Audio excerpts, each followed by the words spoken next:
नमस्कार, हम मौजूद हैं हर हाल में आपकी आवाज़ बनकर, बेखौफ आज़ाद आवाज़।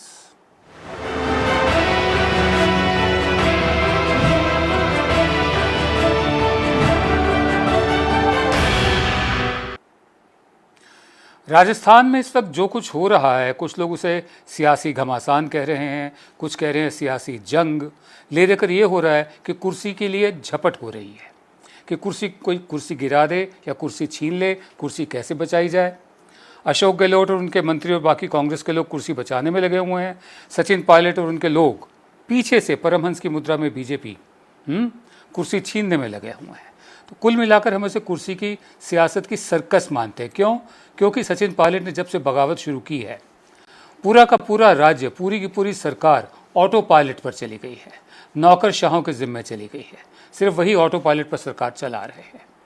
बहुत ही बुरे हाल हैं इस वक्त। ये जाहिर होता है कि हमारे नेता किस स्तर के हैं, उनकी प्राथमिकताएं क्या हैं, और ऐसे संकट के समय में, चाहे वो अर्थव्यवस्था हो, चाहे वो कोरोना हो, चाहे वो सीमा पर तनाव हो, चाहे वो बेरोजगारी हो, इनकी प्राथमिकताएं क्या है? कुर्सी बची रहे या कुर्सी झपट ले।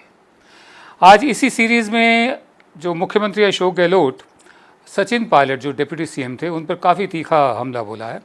गहलोत ने कहा कि पायलट ने बहुत गंदा खेल खेला है, हमारी पार्टी की पीठ में छुरा घोंपने का काम किया। मैं कोट कर रहा हूं उनको, ठीक है। गहलोत ने यहाँ तक कह डाला कि हम जानते थे कि वो निकम्मे हैं, नाकारा थे, लेकिन मैं यहाँ बैंगन बेचने नहीं आया हूँ, मुख्यमंत्री बनकर आया हूँ। गहलोत ने पूछा कि हाईकोर्ट में केस लड़ रहे हरीश साल्वे और रोहतगी को 50 लाख की फीस देने के लिए पायलट के पास पैसे कहाँ से आएंगे? क्या वो अपने ये पैसे किसी अपनी जेब से देंगे या उनको कहीं से मदद आ रही है? बाद में उन्होंने जिक्र भी किया कि मदद कहाँ से आ सकती है। उन्होंने ये भी कहा कि क्या बीजेपी उनकी मदद कर रही है? गहलोत ने कहा कि पायलट कांग्रेस का अध्यक्ष बनना चाहते थे, बड़े बड़े कॉरपोरेट उनकी फंडिंग कर रहे हैं, बीजेपी की तरफ से भी फंडिंग की जा रही है, लेकिन हमने उनकी सारी साजिश फेल कर दी। गहलोत ने आरोप लगाया कि सचिन पायलट खुद गाड़ी चलाकर दिल्ली जाते थे, हम लोगों को उनके बीजेपी के साथ मिलकर साजिश करने का पता चल गया, हमने उनकी साजिश को नाकाम कर दिया। ये जो खेल अभी हुआ है, ये 10 मार्च को होना था, गहलोत का ये भी कहना है। 10 मार्च को मानेसर गाड़ी रवाना हुई थी, लेकिन हम तभी उस सबको सबके सामने ले आए। मेरे साथ है संजय बोहरा, वरिष्ठ पत्रकार हैं, विश्लेषक हैं। संजय, बहुत शुक्रिया अपना समय में देने के लिए। मेरा पहला सवाल आपसे है कि देखिए, एक तो जब ये मामला सारा कोर्ट में ले गए सचिन पायलट, जो कोर्ट का मामला जो है, जो मौजूदा हालात हैं उसको कांग्रेस ने ये कहा था कि अब वो सीमा पार कर गए हैं, लेकिन अब जो गहलोत ने जो शब्द इस्तेमाल किए हैं, क्या ये इसको इंश्योर करने के लिए है कि अगर वो वापस भी आना चाहें तब भी ना आ पाएँ?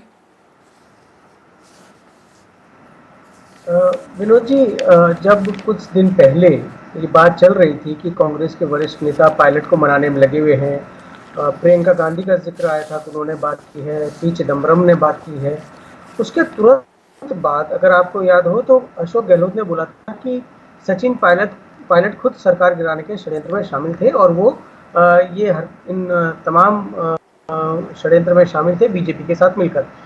उस वक्त वो एक इंडिकेशन था कि यदि कोई बात बन रही हो तो गहलोत उसको बनने नहीं देंगे, क्योंकि बात दोनों के बीच में संबंध इस सीमा तक जा चुके हैं। और आज हम फिर वही देख रहे हैं, क्योंकि अब तो बात बहुत आगे बढ़ गई है। अब तो खुद पार्टी ब्रास भी इतना आशान्वित नहीं है और कि सचिन पायलट वापस अपने कदम लौटाएंगे।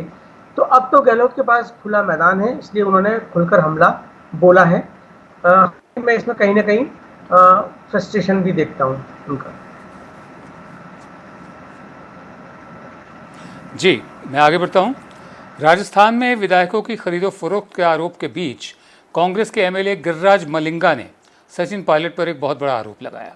गिरिराज मलिंगा ने पायलट पर आरोप लगाते हुए कहा कि कांग्रेस छोड़ने के लिए सचिन पायलट ने मुझे पैसों का 35 करोड़ रुपए का ऑफर दिया था। मलिंगा ने कहा, इसकी जानकारी मैंने मुख्यमंत्री गहलोत को दे दी थी। 3 बार के विधायक रहे गिरिराज मलिंगा ने कहा कि बीते दिसंबर में मैं सचिन पायलट से मिलने उनके घर पर मिला था, वहीं पर उन्होंने ऑफर दिया था और कहा था कि बीजेपी में चलना है, पार्टी छोड़नी है। कांग्रेस विधायक मलिंगा ने कहा कि ये बात मैं भगवान की मूर्ति पर हाथ रखकर भी कह सकता हूँ। इससे पहले सीएम गहलोत ने भी कहा था कि पायलट 6 महीने से बीजेपी में जाने की तैयारी कर रहे थे। अशोक गहलोत कांग्रेस विधायकों को बीजेपी की तरफ से 25-30 करोड़ रुपए के ऑफर का आरोप लगा चुके हैं। वहीं कांग्रेस ने एक बार फिर गहलोत सरकार के पास बहुमत का दावा होने का दावा करते कहा कि बीजेपी विश्वास मत का जो प्रस्ताव है उसकी मांग करने से क्यों डर रही है। वैसे पायलट समेत कांग्रेस के बागी 19 विधायकों को विधानसभा स्पीकर को दिए नोटिस पर हाईकोर्ट में जो सुनवाई चल रही है उसी के कॉन्टेक्स्ट में हम बात कर रहे हैं। मेरा दूसरा सवाल आपसे ये है, इस वक्त सचिन पायलट के पास क्या विकल्प है और अशोक गहलोत के पास क्या रास्ते हैं? विनोद जी, आप सवाल दोहराएंगे, थोड़ा बीच में व्यवधान था। जी, सचिन पायलट के सामने अब क्या विकल्प हैं? गहलोत के रास्ते कुछ कुछ तो हम जानते हैं, फिर भी थोड़ी उस पर भी रोशनी डाल दीजिए। सचिन पायलट के सामने क्या क्या रास्ते हैं? देखिए, सचिन पायलट के सामने दो ही रास्ते हैं। उनकी जो पहली आकांक्षा थी कि उनके साथ 30 विधायक आ जाएं और वो बीजेपी के सहयोग से सरकार बना लें, वो होता नहीं दिख रहा है। अब राजस्थान में आप जानते हैं कि कोई तीसरा मोर्चा आज तक कामयाब नहीं हुआ है, तो वो पहला उनका जो लक्ष्य होगा वो यही होगा कि वो बीजेपी में शामिल हो जाएं। फिलहाल अब तक हमको बीजेपी इसके लिए तैयार नहीं दिख रही थी, लेकिन अब सुना है कि कोई नए सिरे से ये इसके बारे में विचार हो रहा है कि अगर पायलट आते हैं तो वेस्टर्न यूपी और ये हरियाणा का जो इलाका है रेवाड़ी वाला और राजस्थान, इसमें जो गुर्जर मतदाता हैं उनका पार्टी को सहयोग मिल सकता है। और 26 जुलाई को जैसा आपने देखा भी होगा, गुर्जर समाज ने एक महापंचायत बुलाई है 3 राज्यों के लोगों की। तो अगर पायलट बीजेपी में जाते हैं तब भी उनको यह है कि सदस्यता अपनी गंवानी होगी। एक विकल्प ये है कि वो कोशिश करें कि उनके साथ विधायक जुट जाएं और वो बीजेपी के सहयोग से एक सरकार बना लें, लेकिन ये थोड़ा मुश्किल दिखता है क्योंकि उनके पास इतने नंबर नहीं है और लंबी लड़ाई अगर उनको लड़नी होगी, क्योंकि तीसरा मोर्चा आज तक यहाँ पे कामयाब हो नहीं पाया है। मुझे नहीं लगता कि पायलट जो है वो ममता बनर्जी या जगन वाले रास्ते पे चलने की कोशिश करेंगे। मुझे लगता है कि वो सिंधिया या पवार बनने की कोशिश करेंगे। पवार का तो आपको याद ही होगा 1978 का मामला। जी, हमारे पास दो वक्तव्य हैं, दो बयान हैं। एक तो गिरिराज मलिंगा का है, दूसरे अशोक गहलोत का है। पहले हम आपको गिरिराज मलिंगा का बयान सुनाते हैं जिसको कुछ हद तक मैंने आपको बताया है। अगर मुमकिन हुआ तो अशोक गहलोत का भी सुनाएंगे। जो मेरे से बात हुई वो सचिन जी से बात हुई, उन्होंने पैसे की मेरे से बात जरूर की थी। कितना पैसा? मैंने सचिन पायलट ने आपको कहा था कि आप पैसा लीजिए। पैसा लीजिए। कितने पैसों की बात हुई थी? खूब जिक्के नहीं, जितना चाहिए कोई अमाउंट खूब। अब तो मुंह खोलो, कितना चाहिए? क्या 35 करोड़ की बात आई थी? बिल्कुल 35 की आई, चिंता मत करो, 35 की रेट है। उधर केंद्रीय मंत्री गजेंद्र सिंह शेखावत ने एंटी करप्शन ब्यूरो की टीम को अपना वॉइस सैंपल देने से मना कर दिया है। इससे पहले भी एक कांग्रेस के एमएलए मना कर चुके हैं। शेखावत ने कहा कि उन्हें ऑडियो टेप की जो ऑथेंटिसिटी है, असलियत है, प्रामाणिकता है, उस पर शक है।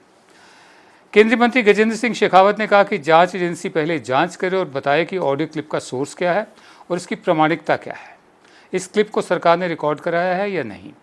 बीजेपी ने राजस्थान में फ़ोन टैपिंग की सीबीआई जांच की मांग करते हुए पूछा कि क्या ये आधिकारिक रूप से फ़ोन टैपिंग की गई। फ़ोन टैपिंग के मामले में एसीबी ने, एंटी करप्शन ब्यूरो ने, केंद्रीय गजेंद्र मंत्री शेखावत को वॉइस सैंपल टेस्ट के लिए नोटिस दिया था। वहीं कांग्रेस विधायकों की खरीदोफरोख्त के आरोप में घिरे गजेंद्र सिंह शेखावत को राजस्थान के स्पेशल ऑपरेशंस ग्रुप ने भी एक नोटिस करके पूछताछ के लिए बुलाया। वैसे पहले इतिहास में पहली दफ़े हो रहा है कि केंद्र मंत्री को इस तरह बुलाया जा रहा है। पिछले हफ्ते कांग्रेस ने बाकायदा ऑडियो टेप जारी कर बीजेपी पर राजस्थान में सरकार गिराने का आरोप लगाया था। कांग्रेस का आरोप है कि ऑडियो टेप में केंद्रीय मंत्री गजेंद्र सिंह शेखावत, बीजेपी नेता संजय जैन और कांग्रेस के बागी विधायक भंवरलाल शर्मा के बीच पैसों के लेन देन पर बात हो रही है। इस मामले में भंवरलाल, संजय जैन, गजेंद्र शेखावत के खिलाफ एफआईआर दर्ज हो चुकी है। मैं ये जानना चाहता हूँ संजय, ये तो कांग्रेस का सवाल है, कितना वाजिब आपको लगता है कि अगर इस टेप में केंद्रीय मंत्री गजेंद्र शेखावत की आवाज़ नहीं है तो फिर वो वॉइस सैंपल देने से इनकार क्यों कर रहे हैं? जब उनकी आवाज़ ही नहीं है तो उनको डर किस बात का है? ये कितना वाजिब है? विनोद जी, इसमें एक कानूनी पहलू है कि आप किसी भी व्यक्ति को खुद के खिलाफ एविडेंस देने के लिए मजबूर नहीं कर सकते। ये तो पहली कानूनी वो चीज़ है। ये बात सही है कि कांग्रेस जो मांग कर रही है कि अगर आप ने ऐसा कुछ नहीं किया तो आप क्यों घबरा रहे हैं। लेकिन सवाल ये है कि सरकार भी कहाँ मान रही है कि ये उसने जो है ये फ़ोन टैप करवाए थे। और ये फ़ोन टैप का जो मसला है वो बहुत गंभीर होता जा रहा है और आगे चलकर चूँकि इसके मामले में केंद्र सरकार जांच करवा सकती है। होम मिनिस्ट्री जो है उसने राज्य के मुख्य सचिव से इसके बारे में रिपोर्ट भी मांगी है। तो ये जानते हुए कि आगे केंद्रीय सरकार कोई कार्रवाई कर सकती है, सीबीआई की जांच हो सकती है, इसलिए आज राज्य सरकार ने एक बड़ा कदम उठाया और एक जो जनरल कंसेंट होती है स्टेट गवर्नमेंट की सीबीआई इंक्वायरी के लिए वो विड्रॉ कर ली है, क्योंकि उसको आशंका है कि ये मामला आगे चल के बढ़ेगा। जो फोन टैपिंग का जो आरोप लग रहा है, क्योंकि सरकार का ये कहना है कि हमने कोई फोन टैपिंग नहीं करवाई है, मुख्य सचिव कह चुके हैं, होम सेक्रेटरी कह चुके हैं, और दूसरी तरफ कांग्रेस लगातार आरोप लगा रही है। इसलिए बीजेपी भी बार बार ये सरकार से मांग कर रही है कि वो बताए कि उसने फोन टैप करवाया या नहीं करवाया। तो ये दोनों की तरफ से ये पेंच चलते रहेंगे। और लेकिन मुख्य बात यही है कि आप किसी भी व्यक्ति को अपने खिलाफ बयान देने के लिए मजबूर नहीं कर सकते। संजय बोहरा, बहुत बहुत शुक्रिया अपना समय हमें देने के लिए। बहुत दुख की बात है कि राजस्थान में तमाम पार्टियों के, चाहे वो बीजेपी हो, कांग्रेस हो, ट्राइबल पार्टी हो या निर्दलीय हो, सबका ध्यान इस वक्त कुर्सी बचाओ कुर्सी गिराओ पर लगा हुआ है। और जैसे मैंने पहले कहा, सरकार ऑटो पायलट पर चल रही है, नौकरशाह चला रहे हैं उसे। आप देख रहे हैं विनोद दुआ लाइव। हम लेंगे ब्रेक के बाद हाजिर होते हैं।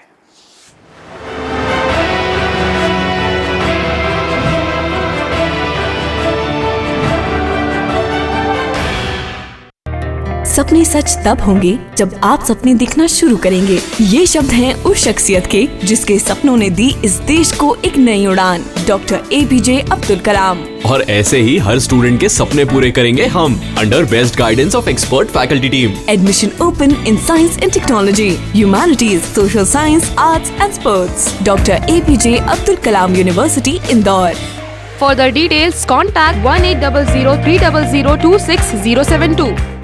स्ट्रीम कोई भी हो, बेस्ट करियर ऑप्शन के लिए है Bhabha university. Best faculty, world class infrastructure, scholarships, high tech labs, 27 acre of lush green campus, hostel facility, admissions open for engineering, pharmacy, dental, computer application, management and agriculture. Bhabha university at Hoshangabad road, Bhopal. Call 9165025500।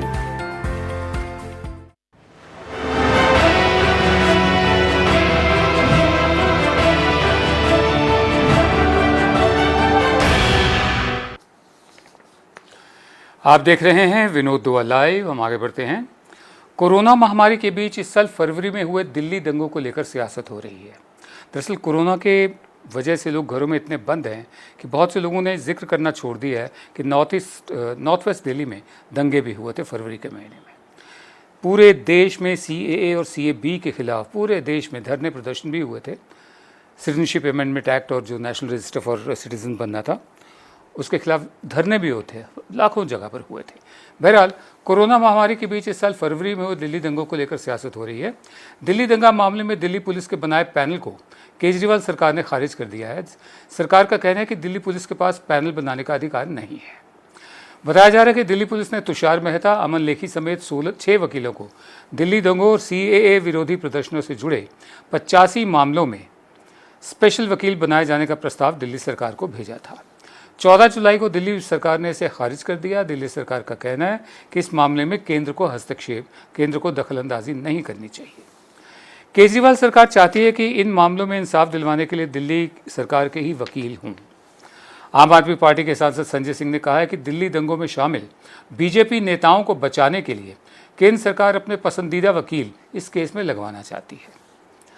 वहीं दिल्ली के उपराज्यपाल अनिल बैजल ने अपने अधिकारों का इस्तेमाल करते हुए दिल्ली पुलिस के पैनल वाली फाइल वापस मंगवा ली है। आम आदमी पार्टी के राज्यसभा सांसद संजय सिंह ने कहा है कि दिल्ली में बीजेपी ने सुनियोजित तरीके से, प्लान तरीके से दंगे करवाए थे। संजय सिंह ने यह भी कहा कि ये बात मैं संसद में भी बोल चुका हूं कि दिल्ली के दंगे बीजेपी ने करवाए हैं।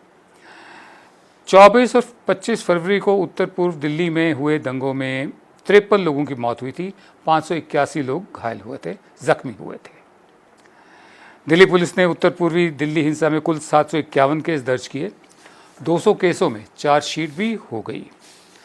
दाखिल की जा चुकी है। मेरे साथ हैं जनाब वजाहत हबीबुल्ला, आप भारत के चीफ इंफॉर्मेशन कमिश्नर रहे हैं। वजाहत साहब, बहुत बहुत शुक्रिया आपको अपना समय देने के लिए। ये जो दिल्ली में दंगे हुए उसको लेकर जो सियासत चल रही है, पहले तो मैं चाहता हूँ उस पर आपका कमेंट क्या है। फिर दूसरा कमेंट मैं चाहूँगा कि जो एक राष्ट्रपति को एक रिप्रेजेंटेशन दिया है रिटायर्ड IAS IPS ऑफिसर्स ने, उस पर आप क्या कहेंगे। पहले ये बताइए कि जो सियासत चल रही है इस पर आप क्या कहेंगे। इसमें अब टिप्पणी करने से क्या फ़ायदा। इसमें तो ये एक बहुत अफसोस की बात है कि हमारे भारतीय उनकी जान गई है और बहुत सारे बेघर हुए हैं। बहुत कष्ट हुआ है लोगों को, आप तस्वीर भी दिखा रहे हैं। तो इसमें राजनीति की क्या जगह है, क्या स्थान है। हर एक भारतवासी को इस समय फिक्र होनी चाहिए कि अगर अन्याय हुआ है, अगर किसी कोई ज्यादती भारतवासियों के साथ हुआ है तो उनको न्याय मिलनी चाहिए। अगर उनका नुकसान हुआ है तो उनको रिलीफ मिलनी चाहिए।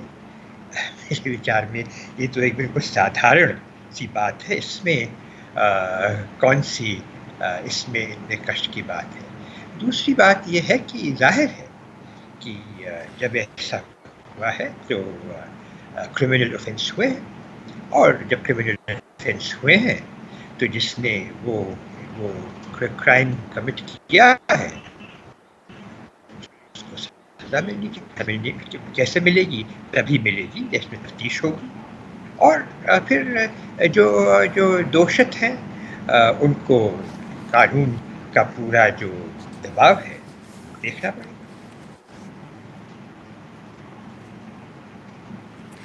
जी, मैं एक बात आपसे जानना चाहता हूँ। आपने शब्द इस्तेमाल किया भारतीय हैं जिनका नुकसान हुआ, आपने भारतीय शब्द का इस्तेमाल किया है। इस वक्त हालांकि अफसोस की बात है कि पूरा का पूरा समाज, जो हमारा मुआशरा जो है वो धर्म में बटा हुआ है, मज़हब में बटा हुआ है, जातियों में बटा हुआ है। ये भारतीय शब्द बड़े अरसे बाद सुना मैंने।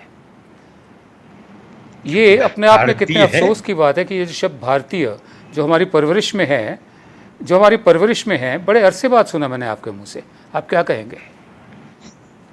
क्योंकि मैं अपने को भारतीय ही समझता हूँ, और जो नॉर्थ ईस्ट दिल्ली में जो रहने वाले हैं और जिन्होंने उनकी जानें ली या उनके ऊपर हमला किया वे भी भारतीय थे। तो ये भारतीय और भारतीय के आपस में ऐसा झगड़ा हो और भारतीय ही इसमें राजनीति चलाए, ये मेरे विचार में बहुत अफसोस की बात है। और दूसरा जो मुद्दा आपने उठाया था कि जो भूतपूर्व कुछ IAS और IPS के कर्मचारी हैं, कार्यकर्ता हैं, नहीं, मैं उस पर माफ़ कीजिए, कतई कलाम की माफ़ी चाहता हूँ जी, कतई कलाम की माफ़ी चाहता हूँ। इस पर मैं अभी बाद में आऊँगा। मैं सिर्फ इतना जानना चाहता हूँ कि सब जानते हैं कि ये जो दंगे हुए थे नॉर्थ ईस्ट दिल्ली में, ये मज़हब की बिना पर हुए थे, हिंदू मुस्लिम दंगे थे।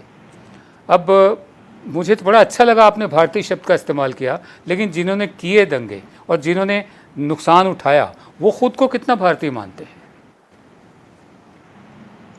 अब ये उनसे पूछिए कि अपने को भारतीय मानते हैं कि क्या मानते हैं।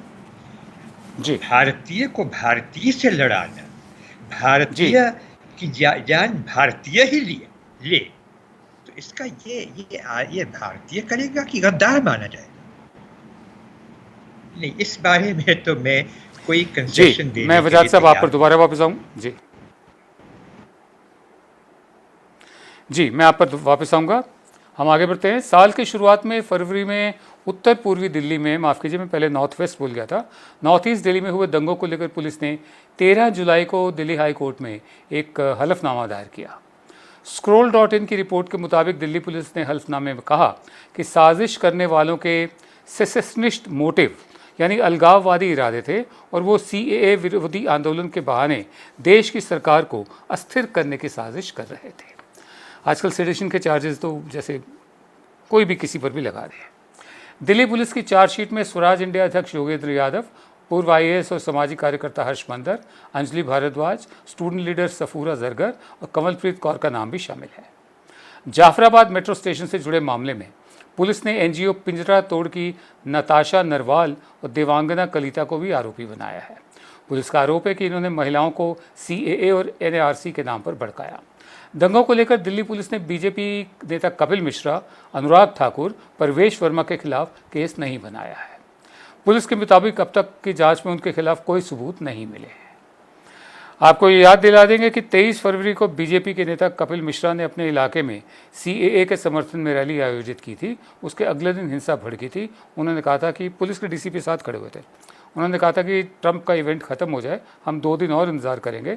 DCP साहब साथ खड़े हैं, उसके बाद हम अपने हाथ में ले लेंगे सब।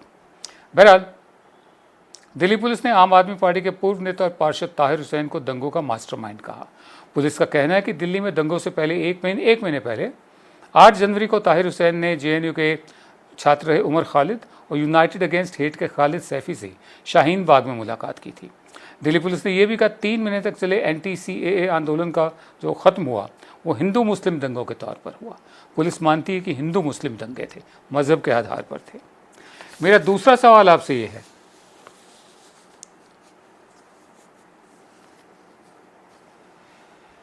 पहले दिल्ली दंगों और अब दंगों जांच में दिल्ली पुलिस की भूमिका को आप किस तरह से देखते हैं? इस पे अगर मैं कहूँगा कि ये शक है तो मेरे ख्याल में मैं गलत नहीं कह रहा हूँ, क्योंकि जैसे आपको पता है कि जो ये शाहीन बाग में CAA का मुजाहरा हुआ तो उसमें सर्वोच्च न्यायालय के आदेश पे मैं वहाँ गया था। मैं एक इंटरवीनर, मैंने एक इंटरवेंशन किया था तो उसके बिना पे उन्होंने मुझे नियुक्त किया था कि मैं जाके लोगों से बात करूँ वहाँ, तो मैं गया था। तो उस समय भी और उस जगह भी हमने देखा कि पुलिस पे काफ़ी आरोप ये था कि उन्होंने तरफदारी की। उस वक्त तो खैर प्रोटेस्ट ही था, किंतु उसको कंट्रोल करने के लिए जहाँ तक कि नॉर्थ ईस्ट दिल्ली के जो ये फसादात हुए, दंगे हुए हैं, तो इसमें आपने स्वयं अभी बात की कपिल मिश्रा जी की। बदकिस्मती से और भी ऐसे लोग हैं जिनके भाषण जिसमें ये कहा गया है कि गोली मार, अब उसमें तशद्दुद पे उकसाने के लिए और क्या शब्द किए इसका प्रयोग करें, लेकिन उनके विरुद्ध कोई कार्रवाई ही नहीं हुई। बहुत सारे आपने बताया कि बहुत सारे केसेस आप झिझक रहे हैं, बहुत सारे लोग, बहुत सारे थोड़ी हिचकिचाहट हो रही है। जो सुनिए, आपको थोड़ी हिचकिचाहट हो रही है, आपकी मैं मदद कर देता हूँ। जो नारा लगा था वो ये था, देश के गद्दारों को गोली मारो सालों को। कथा कलाम की माफ़ी, आप प्लीज़ कंटिन्यू। नहीं, ठीक है, आपने ठीक कहा। पूरे शब्द मुझे याद नहीं थे, लेकिन गोली मारो के शब्द तो मुझे पूरी तरह से याद थे। लेकिन तो इसी प्रकार से वहाँ उनके विरुद्ध केस नहीं हुए। बहुत सारे जो लोग गिरफ्तार हुए हैं, बच्चे और नौजवान, तो उनके बारे में ये कहा जाता है कि उनके परिवार में दे वर सफरर्स, वो थे जो विक्टिम्स थे, वो ये नहीं थे कि जिन्होंने हमला किया हो। तो इस प्रकार के बहुत सारे शक की बातें, लेकिन मैं इसमें ये नहीं कहना चाहता हूँ कि पुलिस वाले जो हमारे हैं दिल्ली के, वो पूरी ओर से शक्की है। लेकिन ये बात ज़रूर है कि पब्लिक का भरोसा उनसे उठ गया है। जी, मैं आगे बढ़ता हूँ।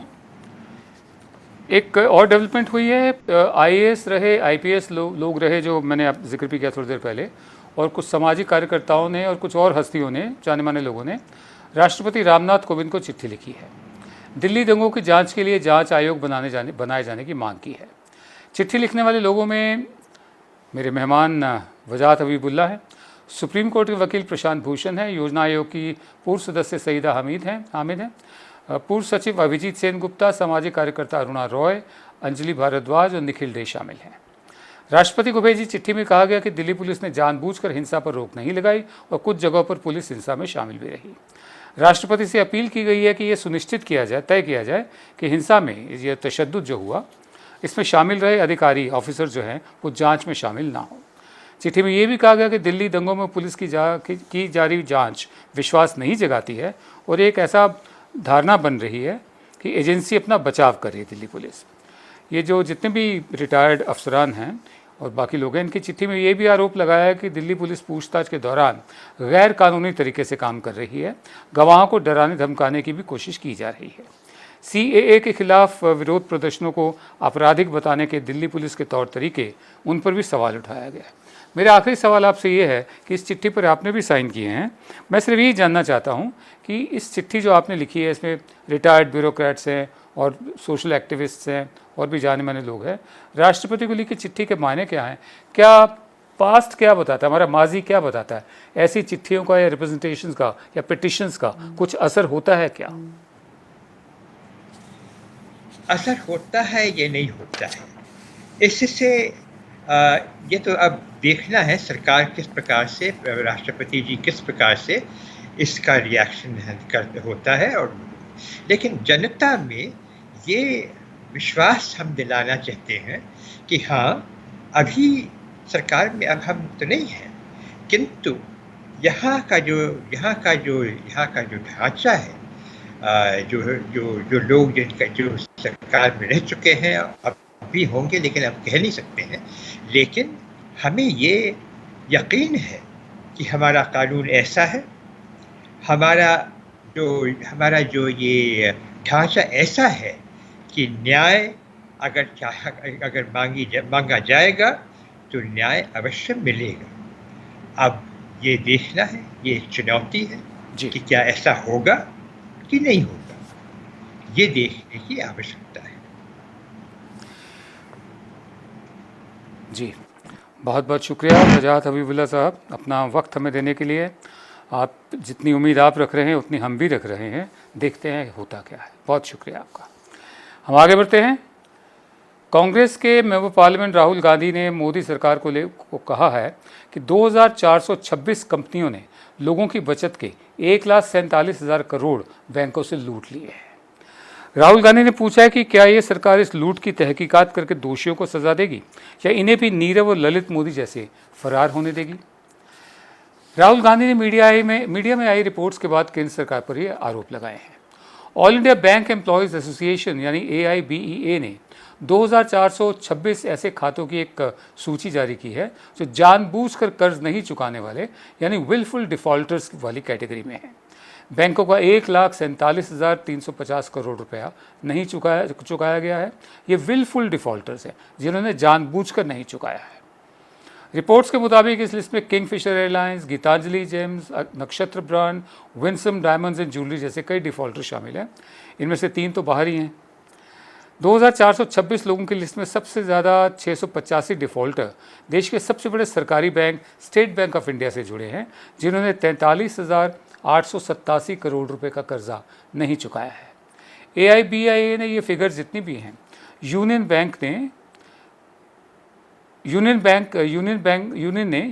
ने बैंकों के राष्ट्रीयकरण की 51वीं सालगिरह होने और निजीकरण के विरोध में जारी किया है।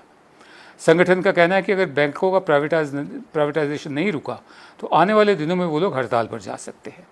AIBEA के मुताबिक 51 साल पहले देश की बैंकिंग अर्थव्यवस्था को मजबूत करने के लिए 15 बैंकों को राष्ट्रीयकृत किया गया था, नेशनलाइज किया गया था, लेकिन आज 27 में से सिर्फ 12 नेशनलाइज बैंक बचे हैं, बाकी को मर्ज कर दिया गया है और ये बात देश के हक में नहीं है। आप देख रहे थे विनोद द्वार लाइव। कल रात हम फिर हाजिर होंगे, तब तक के लिए इजाज़त दीजिए। नमस्कार।